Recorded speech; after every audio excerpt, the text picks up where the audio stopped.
Welcome to Bringing Intimacy Back with Dr. April. Today we're talking about something very special. We're talking about having that intimate connection with God. And today we have our guest today is Dr. Corey. And Dr. Corey is not only, he is, not saying that he's not only, but he is a clinical marriage and family therapist, a sex therapist, and a minister. Yes. Yeah, so you've done so much stuff. So can you explain to us or share with us your journey in reaching all these milestones today in the sense of being a minister, being a therapist? Yes. Yeah, sure. So I guess you can say it was in my blood. Okay. So my dad's a minister. My Okay. mom's a social worker, and so I grew up in. So that was Okay. Grew up in a home where Yes. had a very strong orientation toward ministering and helping to others. Okay. In high school was in band, every musical ensemble there was, and so I was section leader most of that time. So from marching band to jazz band to indoor percussion, I really loved music. Right. Going into college, thought, hey, let's do music education. After that first semester, realized that I didn't really care about music theory. I cared about helping people. Okay. So start switching over into sociology. Right. So find a way to, how do I now minister to others? How do I now help others? So after sociology, went ahead to pursue my degrees in family therapy and then certified sex therapist.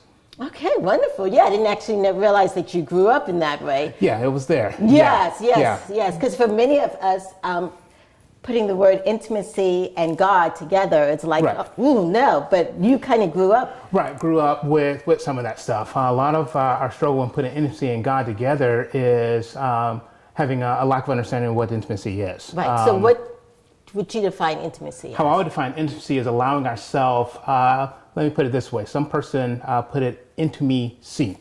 And so it's allowing yourself to be seen. Right. So I allow myself to be seen, to be known in the presence of another. If you want to think of it as like a witness. And so if it's a historical event, you have an eyewitness to that historical event.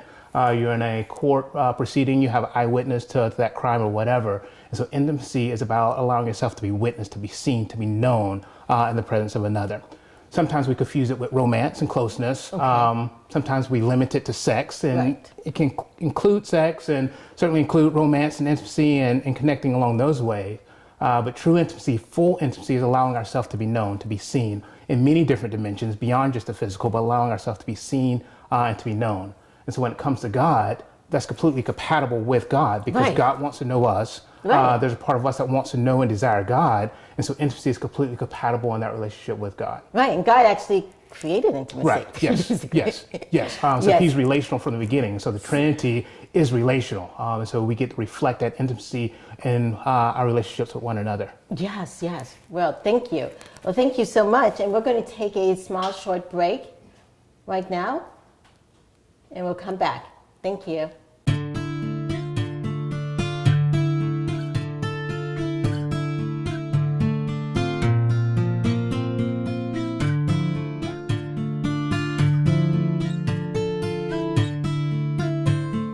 Growing up, I had many teachers in my life who taught me many wonderful things. One of the areas that they did not teach me a lot about was in the area of sexuality. So it was not until grad school that I got in touch with many mentors and teachers who were able to educate me in that way. Over the course of my career, realized that many men were lacking in this area as well, where we were not actively cared for in the sexual area of our life. And so part of my passion has been coming alongside men to help them in this particular area, where I believe most men want to be good sexually, where we don't want to abuse our sexuality, we don't want to misuse our sexuality. Again, we've just not been taught how to do any better. So there's a way where we can find a better vision for our sexuality. From a godly perspective, why was our sexuality created? Create to reflect the intimacy of God, create to reflect the goodness of God, create to reflect the beauty of God. And many guys have no vision of that. So being able to find that vision for our sexuality and with an intention to now live that vision out. What are those means? What are those behaviors that allow us to live truly well as a sexual being? We're in all our relationships with our spouse, our relationship with our friends, our relationship with God can now be enhanced when we tap into that sexual energy. That sexual energy is no longer wasted.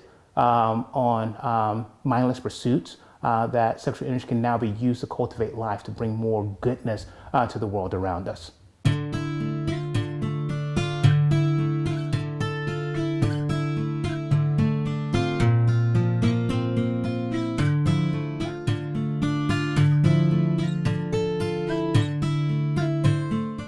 Welcome back to Bringing Intimacy Back. And today we've been talking about that connection with God. And I have here Dr. Corey, and he was talking to us about how we connect with God and through a variety of different ways. And so when one is thinking about cultivating intimacy with God, how does one begin?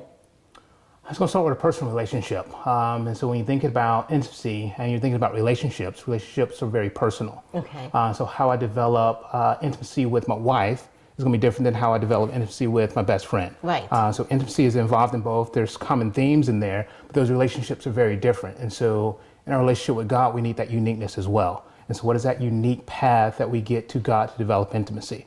And so how I do it versus how you do it, again, may be very different.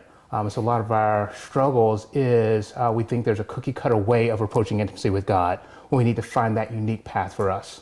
Okay. It's just finding that unique path that makes us connect with God. Right. And that unique path, is it, and I guess it's not the same for everyone. It could go right. And so everyone's gonna be different. And so again, for my wife, she, I would say, is a caregiver and an activist. Right. And so she very much is concerned and cares about the underserved population. Okay. So she has a heart for adoption. So for the kids in the system, she has a heart for them. Do I need to lean more in that direction? Probably, but that's generally not how I approach God. For me, I'm more the contemplative type. And so I like thinking, I like quiet, I like exploring the mysteries of God, and that's my approach. And so again, I can approach in different ways.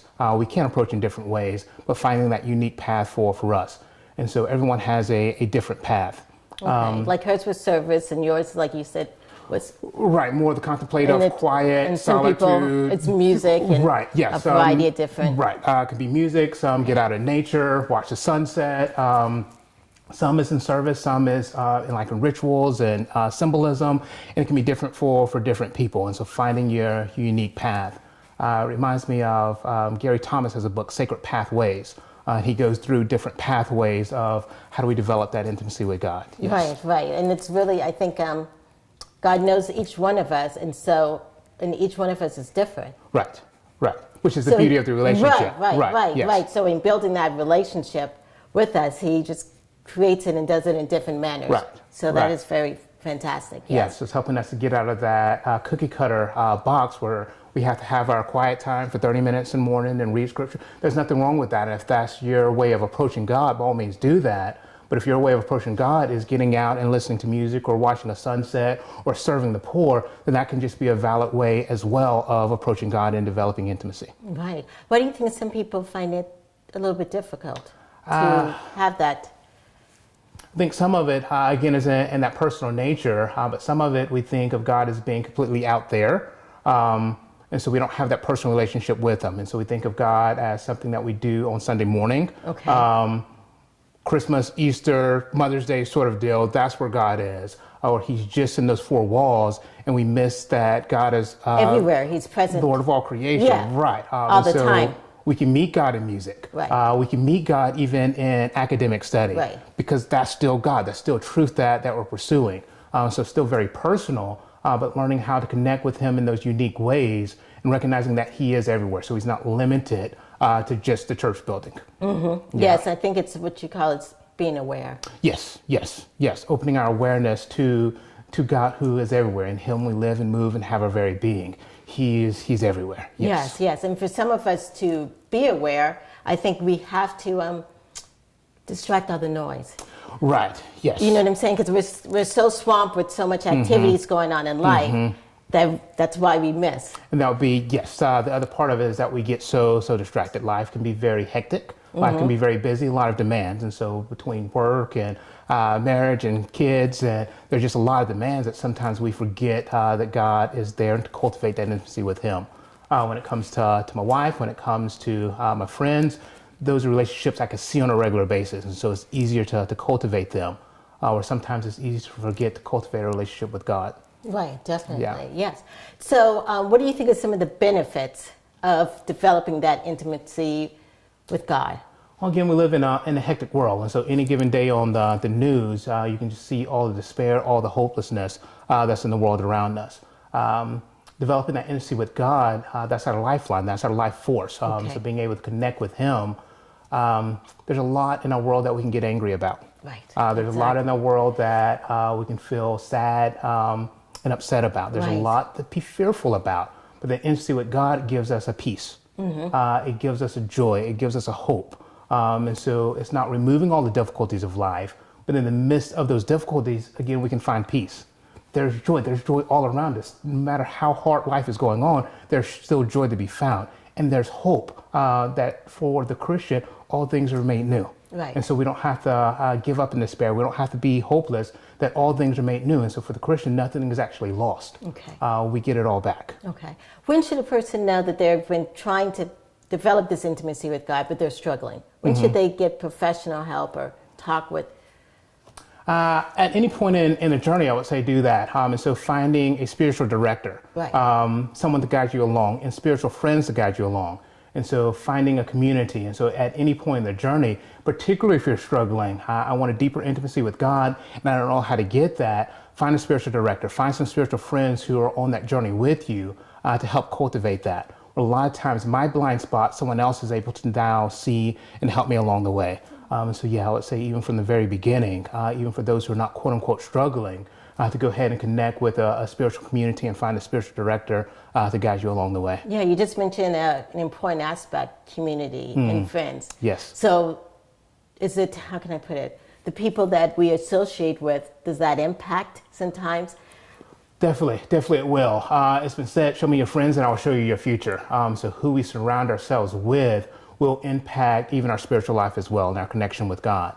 So if the people we are surrounding ourselves with are not interested or concerned, open to a spiritual life with God, then we'll have a hard time doing that ourselves. And so we can go to work and we can go to ball games and movies and all those things. But if that community is not helping nurture that part of us, then we'll have a hard time there. Versus surrounding ourselves with a community who is mindful of that. It's easier. We can still go to ball games and movies and all that, but in the midst of that, there's that remembrance of God. Right, definitely. Yeah. Well, thank you so much for what you've been sharing with us. And we're going to take a short break before we go on to our next segment, which we'll talk more about tools on how to increase that intimate relationship with God.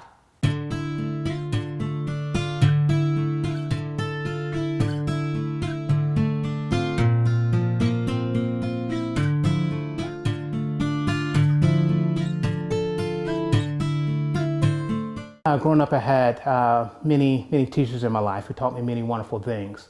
One of the areas that they did not teach me a lot about was in the area of sexuality. So it was not until grad school that I got in touch with many mentors and teachers who were able to educate me in that way. Over the course of my career, realized that many men were lacking in this area as well, where we were not actively cared for in the sexual area of our life. And so part of my passion has been coming alongside men to help them in this particular area, where I believe most men want to be good sexually, where we don't want to abuse our sexuality, we don't want to misuse our sexuality. Again, we've just not been taught how to do any better. So there's a way where we can find a better vision for our sexuality. From a godly perspective, why was our sexuality created? Create to reflect the intimacy of God, create to reflect the goodness of God, create to reflect the beauty of God. And many guys have no vision of that. So being able to find that vision for our sexuality and with an intention to now live that vision out. What are those means? What are those behaviors that allow us to live truly well as a sexual being?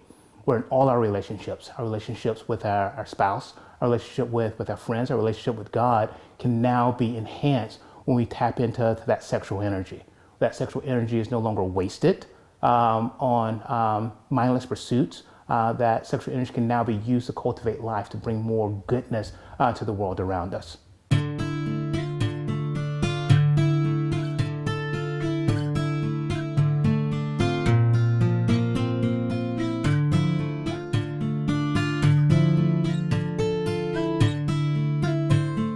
Welcome back. We're at Bringing Intimacy Back, and today we're talking about that intimate one-on-one relationship we have with God. And I'm here talking with Dr. Corey. And Dr. Corey, I see people and I know people who are sometimes struggling, and even our audience members who are listening to everything you're saying, and they're saying, you know, I want to have that. I want to be more intimate with God.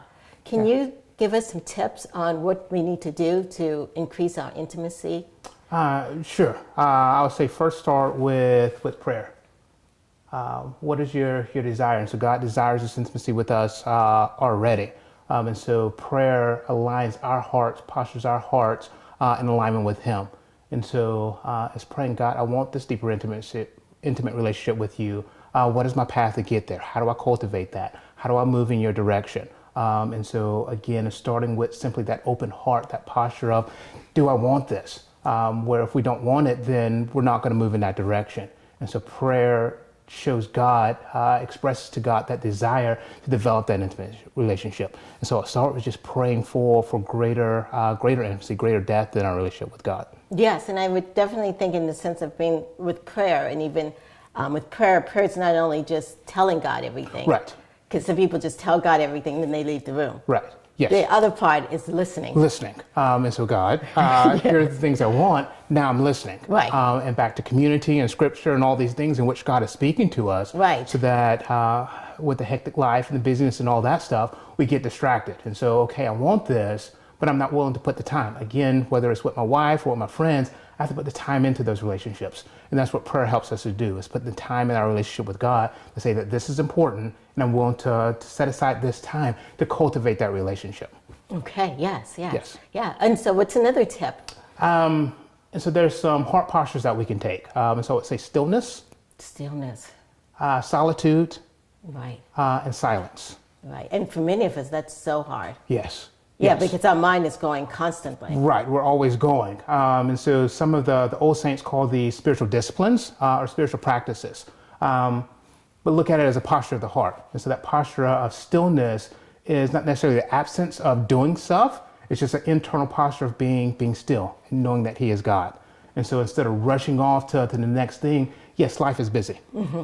And so there's a lot that's on our schedule, a lot of demands, but that internal stillness of not rushing off to that next thing, driving over here, trying to be still. Right. There's traffic out there. Yes.